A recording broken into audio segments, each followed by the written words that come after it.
You're watching 11 Alive Morning News. 11 minutes of nonstop news starts now. Kicking off your 11 minutes of nonstop news with a check on your weather and traffic. A beautiful week ahead, Chesley. Ooh, yeah. Take advantage of this one because it's going to be very, very nice out there. We're starting off with fair skies. You see the moonlight out there. That means we're going to get plenty of sunshine in. A few more clouds will work in later on today, but enjoy this day, right? Getting up early for your morning exercise, maybe just walking the dog. You're going to need at least a jacket out there. Temperatures will be down into the 50s, right around 55 degrees to start. Very nice this afternoon. Under mostly sunny skies, we're talking 76. So a very comfortable high temperature for today. We'll hold on to that sunshine by 7 down to 72 for your evening walking the dog. In less than 15 minutes, WellStar will start the process of closing Atlanta Medical Center. Starting today, emergency patients will be diverted to other hospitals for care. Jerry Carnes has more on what's going to happen before AMC completely closes next month. WellStar tells us that Atlanta Medical Center's emergency room will continue to accept emergency room patients if necessary, but WellStar has asked ambulance services around Metro Atlanta to consider other hospitals first. The total diversion is WellStar AMC's way of reducing the number of patients here between now and the entire hospital's closing on November 1st. The ER closes completely on October 14th. Grady Hospital anticipates an additional 2,500 ER patients a month that will be diverted away from Atlanta Medical Center. Grady says it has added procedures and staff to take on the added stress of those additional patients. Jerry, thank you. Time now 6:50. Here's what's happening now. Gwinnett County Police need your help tracking down the person who killed a 17-year-old boy on a basketball court. The teen was gunned down in Lawrenceville Sunday afternoon in a subdivision on Maury Ray Court. Detectives are interviewing people out there and looking at surveillance video, hopefully to help solve this case. Officers say if you have any information that could help them, please give Gwinnett County Police a call.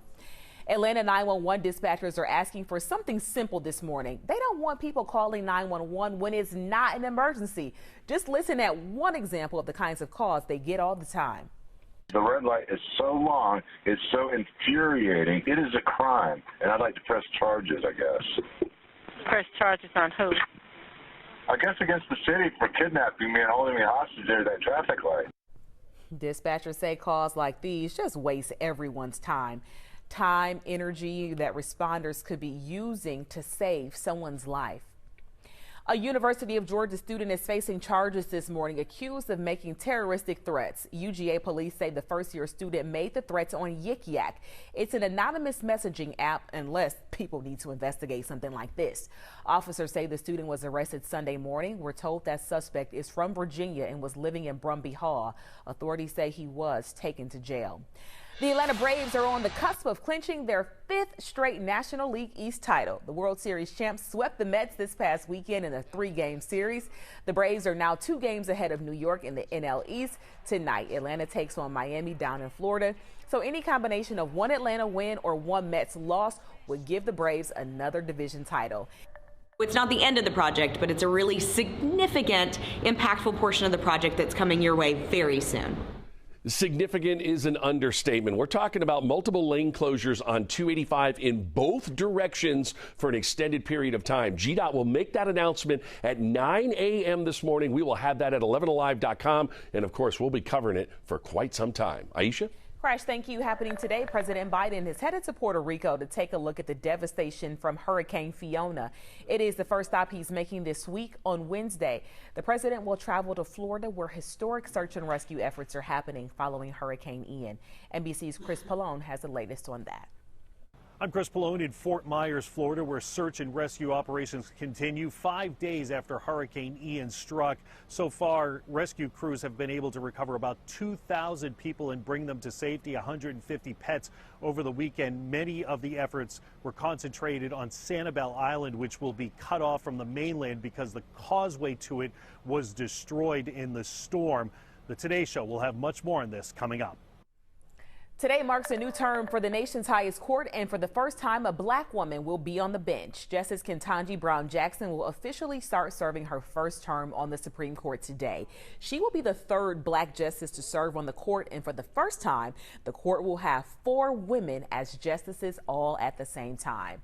It's going to be a busy term for SCOTUS. Topping the docket is an affirmative action case involving minority admissions programs at Harvard and the University of North Carolina.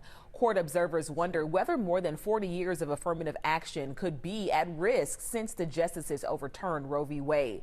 During the new term, the Supreme Court is also expected to take up major disputes on voting rights, free speech, and gay rights. Heavy lunch outside today. Perfect, right? Temperatures right at 68 degrees. Very comfortable by noon today under mostly sunny skies. By 3 o'clock, kids getting out of school will be at 74. It's going to be a very nice afternoon. Just a little less of a breeze out there, so should be quite comfortable. By 6 o'clock, driving home, temperatures down to 73 degrees after reaching a high of 76. We'll keep the sunshine in place, so make sure you have your shades. You may need those driving home and driving in. All right, hoping that gets cleared up soon and that everyone is okay. Yep. Right. And don't forget, big construction announcement at 9 a.m. We'll have that at 11alive.com. All right, hopefully we can bring it to you on midday as well, beginning at noon. All right, great forecast. Enjoy. You ready to head on out? Plenty of sunshine. Okay, just as big as that smile, bigger than Texas. All right, everybody, thanks for joining us. Have a great Monday. We need multiple Chesleys. Right, more.